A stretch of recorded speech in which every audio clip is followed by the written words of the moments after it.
ఆట America ఆడుతోంది. ప్లేయర్లుగా NATO దేశాలు. America ఆట ఇప్పుడు నాటో దేశాలు మొదలుపెట్టాయి. కాకుంటే పావులు ఆ 3 దేశాలను మార్చాలన్న గేమ్ షురూ అయింది. యుద్ధంలో పీకల్లోతు కురుకుపోయిన రష్యాను బయటికి లాగేందుకు పథకరచన చేస్తున్నాయి. ఎవరైనా రష్యాతో వ్యాపార లావాదేవీలు నిర్వహిస్తే ఖబర్దార్ అంటూ మండిపడుతున్నాయి. ఇక రష్యాతో దోస్తీ ఎవరు చేసినా ఇక అంతే సంగతులంటూ వార్నింగ్ ఇచ్చాడు NATO secretary general Mark Rutte. రష్యాతో బ్రెజిల్, చైనా, ఇండియా వ్యాపారం కొనసాగిస్తే ఆంక్షల రూపంలో తీవ్రంగా నష్టపోతాయని ఆయన తాజాగా హెచ్చరించాడు. 50 రోజుల్లో శాంతి ఒప్పందం కుదరకపోతే రష్యన్ ఎగుమతుల కొనుగోలుదారులపై 100% సుంకాలు వేస్తామని హెచ్చరించిన రోజే రుటే ఈ వ్యాఖ్యలు చేశాడు. చైనా, ఇండియా, బ్రెజిల్ 3 దేశాలు తక్షణం రష్యాతో డీల్ ఆపాలని, లేదంటే తస్మాత్ జాగ్రత్త అంటూ బెదిరించాడు.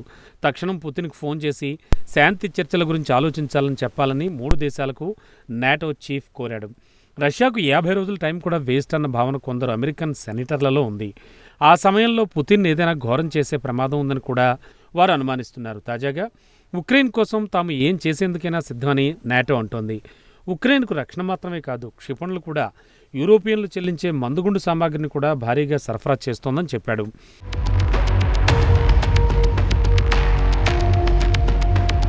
ఉక్రెయిన్ కోసం దీర్ఘశ్రేణి క్షిపణులు చర్చలో ఉన్నాయా అని అడిగినప్పుడు రష్యాపై అటాక్ చేయడానికి అన్ని రకాల ఆయుధాలు ఉన్నాయన్నాడు. ఓవైపు ఉక్రెయిన్కి ఇవ్వాల్సిన అన్ని ఆయుధాలు ఇస్తూనే ఇండియా, చైనా, బ్రెజిల్ 3 దేశాలను తాము చెప్పినట్టుగా నడుచుకోవాలన్న షరతు ఇప్పుడు అంతర్జాతీయ మార్కెట్లో కొత్త పుంతలు తొక్కేలా చేస్తోంది. 3 దేశాలు రష్యా విషయంలో ఎలా వ్యవహరిస్తాయన్నది ఇప్పుడు సంథింగ్ ఇంట్రెస్టింగ్. ప్రపంచంలోనే అతిపెద్ద అవకాశవాది ఎవరైనా ఉన్నారు అంటే అది చైనానే. పశ్చిమాసియాలో యుద్ధ సమయంలో కూడా తన బిజినెస్ గురించి తప్ప చైనా మరో ఆలోచన చేయలేదు. ఇప్పుడు రష్యాతో దోస్త్ మేరా దోస్త్ అని పాట పాడుతున్నప్పటికీ అమెరికా, నాటో దేశాలను కాదని చైనా అడుగులు వేసే అవకాశం ఎంత మాత్రం లేదన్నారు. చైనా చివరకు రష్యాకు బొమ్మ చూపించడం ఖాయమన్న భావన మేధావుల్లో ఉంది.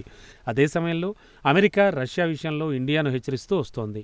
ట్రేడ్ విషయంలో అమెరికాతో ఇండియాకు ఎన్నో అవసరాలున్నాయి. ఈ నేపథ్యంలో ఇండియా, నాటో, అమెరికా దేశాలను కాదని ఒక నిర్ణయం తీసుకోవడం కష్టమే. ఇలా ట్రై బాంబ్ విసరడం ద్వారా రష్యాను లొంగదీసుకోవాలని అమెరికా భావిస్తున్నట్టుగా కనిపిస్తోంది. ఈ 3 దేశాలు కూడా మొదట్నుంచి రష్యాతో సఖ్యతగా ఉంటూ పరస్పరం బెనిఫిట్ పొందేలా నిర్ణయాలు తీసుకుంటూ వస్తున్నాయి. మరి ఈ తరుణంలో 3 దేశాలు రష్యాపై ఒత్తిడి పెంచితే పుతిన్ వెనకడుగు వేస్తాడన్న భావన వ్యక్తం అవుతోంది.